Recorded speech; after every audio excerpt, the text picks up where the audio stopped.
My name is Christine Pena, Senior Manager, Provider Engagement. I'm also a registered nurse, and this is how I empower the improvement of care.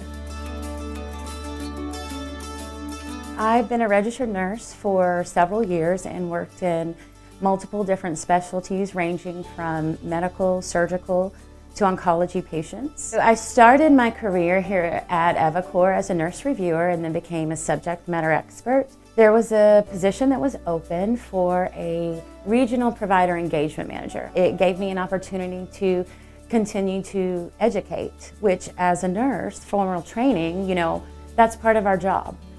Being a nurse is not just, medicines and labs.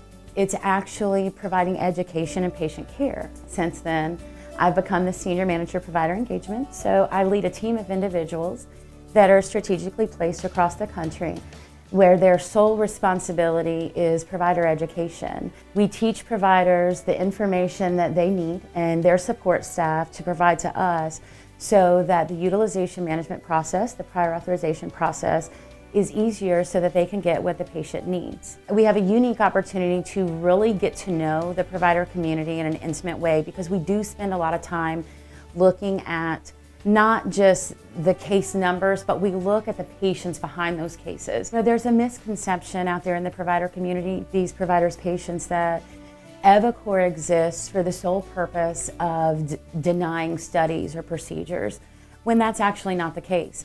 I'm speaking to you as a consumer from one of the health plans that we actually manage. I've been through the process here. The process is set forth so that the patient gets what they need at the right time in the right place.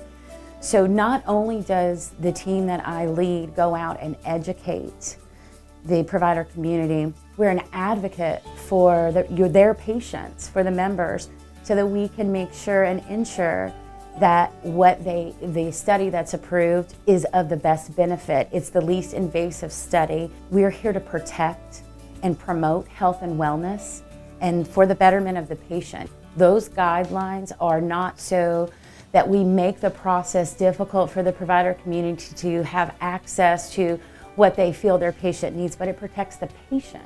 Of course, there is a cost savings factor associated with what we do, but it's out of the education and it's out of the protection, and it's because of the evidence-based guidelines that we do so.